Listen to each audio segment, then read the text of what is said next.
44వ కీర్తనలో అదే మాట ఉంటుంది, దేవుని ముఖ కాంతియే వారికి విజయాన్ని ఇచ్చిందని. ఈ రోజున దేవుని ముఖ కాంతియే మనకు ధైర్యాన్ని, ఆదరణను, నెమ్మదిని, విజయాన్ని దయచేస్తుందని దేవుని సేవకునిగా మీకు తెలియజేస్తున్నాను. నీ జీవితంలో ఎంతవరకు ఒకవేళ చీకట్లో బ్రతికేవేమో, ప్రభు వెలుగులోనికి రా. ఆయన ముఖ కాంతి నీ కొరకు సిద్ధంగా ఉంది. ఆయన తన వెలుగుని మీద ప్రకాశింపజేసి నిన్ను కరుణించాలని, నిన్ను ఉద్ధరించాలని, నిన్ను నిలబెట్టాలని ప్రభు కోరుతున్నాడు.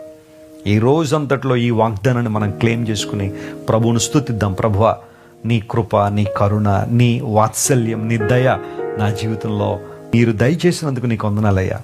నీ ముఖ కాంతిని నా మీద మెండుగా ప్రసరింప చేయండి ప్రభువా. తద్వారా నేను నీ కొరకు నడిచినట్లుగా, నీ కొరకు వాడబడినట్లుగా, ప్రతి ఆటంకాన్ని, ప్రతి అవరోధాన్ని జయించినట్లుగా సహాయం చేయమని ప్రార్థనాపూర్వకంగా దేవుని వైపు చూద్దాం.